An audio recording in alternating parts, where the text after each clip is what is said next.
দর্শক আমন্ত্রণ আজকের চট্টগ্রামের আয়োজনে শুরুতেই জানাচ্ছি শিরোনামগুলো।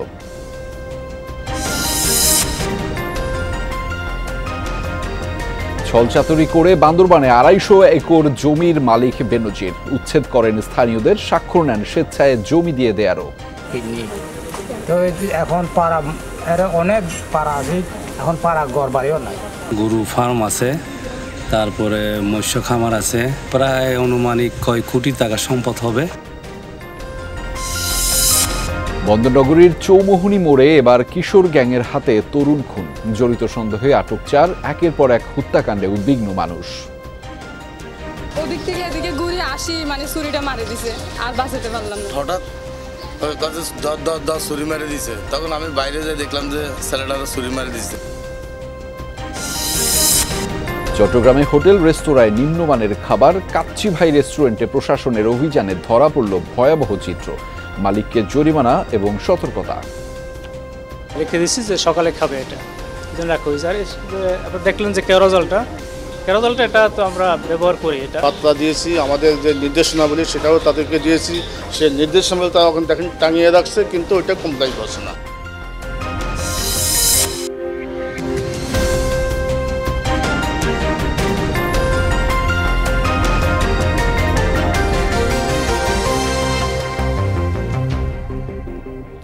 দর্শক এতক্ষণ শিরোনাম দেখছিলেন, আপনাদের সাথে আছি আমি আহমেদ রেজা। এবার জানাবো বিস্তারিত। বান্দরবানের পাহাড়ে জমি কেনা আর দখলে ক্ষমতার অপব্যবহারই শুধু নয়, অভিনব ছলচাতুরির আশ্রয় নেন সাবেক আইজিপি বেনজির আহমেদ। ডিএমপি কমিশনার থাকার সময় থেকে শুরু করে দখল, এরপর একের পর এক দখলে নেন পাহাড়ের ২৫০ একর জমি, উচ্ছেদ করেন স্থানীয়দের, স্বাক্ষর নেন স্বেচ্ছায় জমি দিয়ে দেয়ার। কি করে করলেন এসব? বান্দরবানের সহকর্মী বাটিং মার্মাকে সাথে নিয়ে আখলাকুস সাফা জানাচ্ছেন বিস্তারিত। বান্দরবানের পাহাড়ে বেনজির আহমেদের নামে ২৫০ একর জমি, কিছু কিনেছেন আর বাকিগুলো দখল করেছেন। কিন্তু প্রশ্নটা হচ্ছে, পাহাড়ে স্থানীয় বাসিন্দা ছাড়া জমি কেনার কোনো বিধানই নেই। বেনজির আহমেদ কি করে করলেন এসব? প্রাকৃতিক ও ব্যক্তি মালিকানাধীন বাগানে পরিপূর্ণ বান্দরবানের লামা উপজেলার সরই ইউনিয়ন। যেদিকে চোখ যায় পাহাড় আর গাছপালার প্রাচুর্য। এখানে নামমাত্র মূল্যে ২৫ একর জমি কেনেন বেনজির আহমেদ। স্থানীয় বাসিন্দা ছাড়া পার্বত্য এলাকায় কোনো জমি কেনার বিধানই নেই, তাই শুধুমাত্র নোটারি করেই বেনজির দখলে নেন বিশাল জায়গা। আগে ৬৪ পরিবার ছিল স্যার, মানে মনে করো এই যে বাগান টাগান তারা মানে এসপি হিসাবে কিনিয়ে মানে সংগ্রহ করে চলে গেছে অনেক গ্রামে পাড়া লোক, মানে গ্রামের লোক আর কি। এনজি নামে যারা জায়গাও কিনি, তো এখন পাড়া অনেক পাড়া আছে, এখন পাড়া ঘর বাড়িও নাই। জালিয়াতি করে জমিগুলো কেনার পর আশপাশের বাসিন্দাদের উচ্ছেদ করেন বেনজির, দখলে নেন তাদের জায়গা। অল্প কিছু টাকা দিয়ে স্বাক্ষর নেন স্বেচ্ছায় জমি দিয়ে দেয়ার। টাকা প্রয়োজন ছিল আমাদের এই সময়, তখন আমরা অল্প টাকায় নিয়ে তাকে বিক্রি করে দিই। জোরপূর্বক করে নিয়েছি, কি করা যায় এই জন্য আর কি বলার আর কি কিছু আছে, বলার তো কিছু নাই। জেলার লামা উপজেলার সরই ইউনিয়নের ডুলছড়ি মৌজায় বেনজির নিয়েছেন ১৫০ একরের অধিক পাহাড়ি জায়গা। জায়গা তো মানে ওই এরকম আর কি, আমাদের এই ৫ একর একজন থেকে নিল, আর একজন থেকে ৫ একর নিল।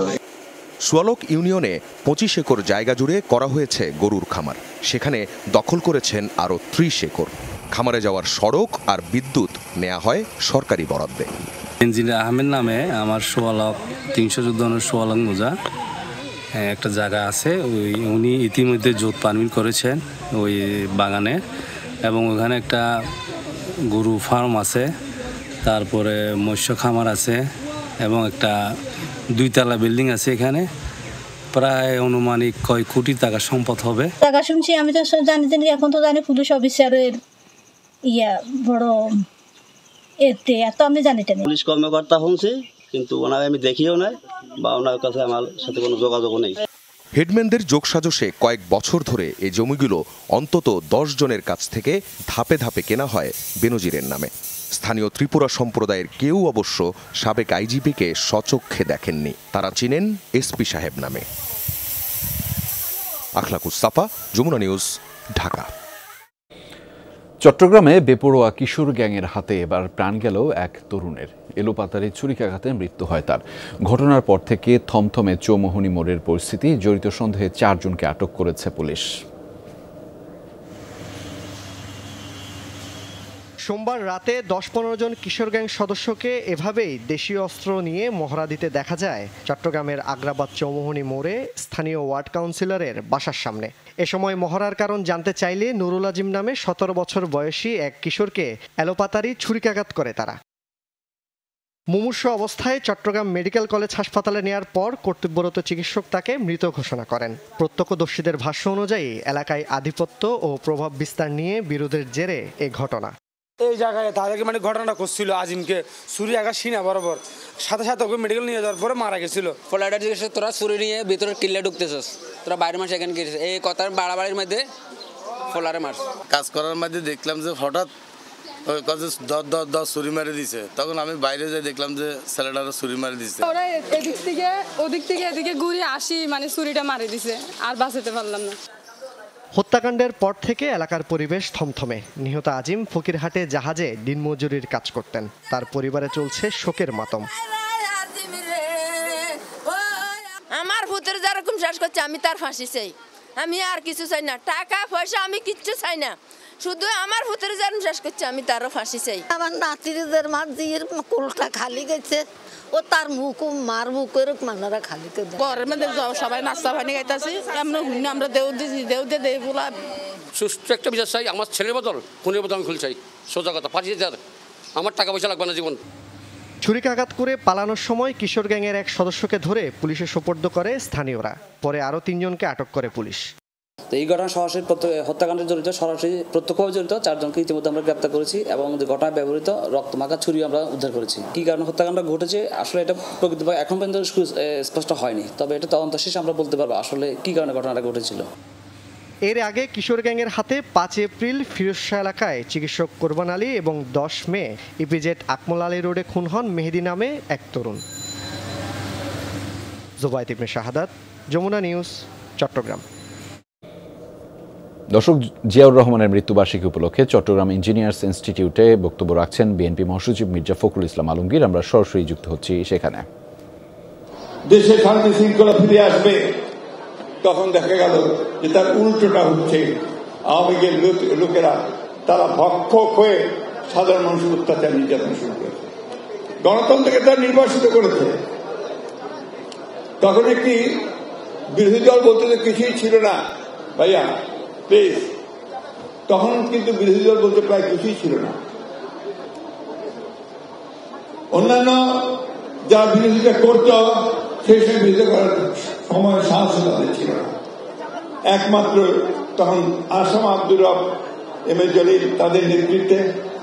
ভাইয়া আপনারা কথা বলেন, আসেন, কামিয়ার এখানে আসেন না, এখানে আসেন।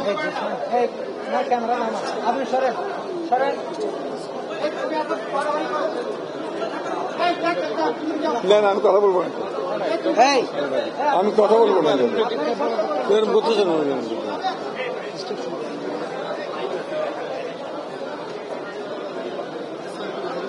কি হচ্ছে? লাইভ তো থাকবেন আপনারা, কিন্তু unfortunately you don't behave like that. একটু মানে ঠিক মতো ব্যবহার করলে আমরা কিছু কথা বলার সুযোগ পেতে পারি, নাহলে পাবো না। প্রিয় বন্ধুরা, যে কথা বলছিলাম, আমাদের বয়স হয়ে গেছে তো আমরা কথা বলতে বলতে খেয়ে হারিয়ে দেবো। আপনারা এই জিনিসগুলো একটু খেয়াল রাখবেন প্লিজ। এই মাল্টি পার্টি যে ডেমোক্রেসি, এটা তারা চায় না। তারা সবসময় চেয়েছে তারা নিজেরাই একমাত্র শাসন করবে, অন্য কেউ শাসন করবে না, এবং তারা লুটপাট করবে, সবকিছু তারা নিয়ে চলে যাবে।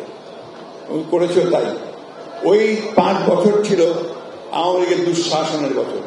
এখানে আবদার ভাই আছেন, তিনি জানেন যে ওই সময় কতগুলো বই বেরিয়েছিল। সেই বইগুলো আমরা এখানে অনেকেই পাই না এখন। আওয়ামী লীগের দুঃশাসন 5 বছর, আওয়ামী লীগের শাসন আমার 5 বছরের অনেকগুলো বই সে সময় বেরিয়েছিল। হোটেল রেস্টুরেন্টে পচা বাসি মাংস, নিম্নমানের ভেজাল উপকরণের ছড়াছড়ি। আজ চট্টগ্রামে কাচ্চি ভাই রেস্টুরেন্টে নিরাপদ খাদ্য কর্তৃপক্ষের অভিযানেও ধরা পড়ে এমন ভয়াবহ চিত্র। মালিককে 1 লাখ টাকা জরিমানা এবং সতর্ক করা হয়। গরু ও ছাগলের মাংস 2 দিন আগের এবং জালি কাবাব 1 দিন আগের কাচ্চির সাথে মিশিয়ে পরিবেশনের জন্য রাখা হয়েছিল এভাবেই। শুধু তাই নয়, স্বাদ ও সুগন্ধি বাড়াতে ব্যবহার করা হয় নিষিদ্ধ কেওড়া জল ও মানহীন টমেটো সসও। চট্টগ্রামের ওয়াসা মোড়ে কাচ্চি ভাই রেস্টুরেন্টে নিরাপদ খাদ্য কর্তৃপক্ষের অভিযানে ধরা পড়ে এই চিত্র। রাতের বেলা আমরা রেখে দিচ্ছি যে সকালে খাবে, এটা এই জন্য রাখা হয়েছে। আর আপনার দেখলেন যে কেওড়া জলটা এটা তো আমরা ব্যবহার করি। এটা একাধিকবার সতর্ক করার পরও নিয়ম না মানায় মালিককে 1 লাখ টাকা জরিমানা করা হয়। এর আগেও আমরা এসে তাদেরকে আমরা বুঝিয়েছি, আমাদের বার্তা দিয়েছি, আমাদের যে নির্দেশনাবলী সেটাও তাদেরকে দিয়েছি। সেই নির্দেশনাবলী তারা ওখানে দেখেন টাঙিয়ে রাখছে, কিন্তু ওইটা কমপ্লাই করছে না। জরিমানা তাদেরকে আমরা আমাদের ধারায় 1 লক্ষ টাকা। পরে চকবাজারে কাচ্চি ডাইন রেস্টুরেন্ট এবং চিটাগাং বেকারিতেও অভিযানে নানা অনিয়ম পাওয়ায় মালিককে সতর্ক করা হয়।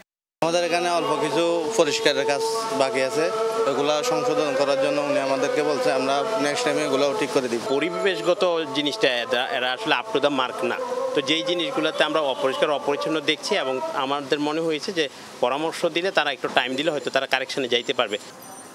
জুবাইদ ইবনে শাহাদাত, যমুনা নিউজ, চট্টগ্রাম। নিজ নিজ ক্ষেত্রে সফল 8 ব্যক্তি তাদের সফলতার গল্প শোনালেন চট্টগ্রাম বিশ্ববিদ্যালয় ক্যাম্পাসে। মেরিন সায়েন্স অনুষদ মিলনায়তনে টেড এক্স চিটাগং ইউনিভার্সিটি শিরোনামে অনুষ্ঠানের আয়োজন করা হয়। আমা কফির মূল পৃষ্ঠপোষকতায় একটি নতুন আগামী প্রতিপাদ্য নিয়ে আয়োজন করে Chittagong university research and higher study society. অনুষ্ঠানে সম্প্রতি এভারেস্ট জয়ী ডাক্তার বাবুর আলী, স্বাধীনতা পদক জয়ী বিজ্ঞানী হাসিনা খান সহ চিকিৎসক, কবি, সাহিত্যিক, শিক্ষাবিদরা বিভিন্ন বিষয়ে আলোচনা করেন।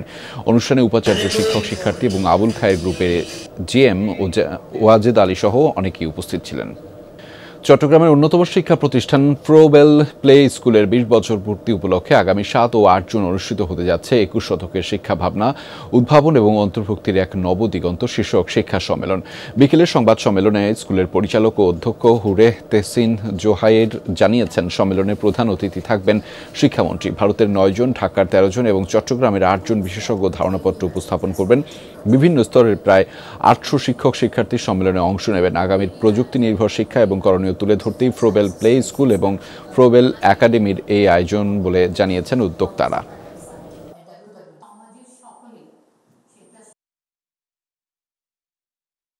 যেহেতু এটা আমার 20 বছর পূর্তি, সো আমি একটা সময়, কারণ আপনি বুঝতে পারছেন এই ধরনের একটা আয়োজন করা is a huge thing, like it took away 3 months of our planning, everything. There's a vast field যেটা কভার করছি, যাতে প্রত্যেকের ইন্টারেস্ট হিসাবে অংশগ্রহণ করতে পারে এই কনফারেন্সে।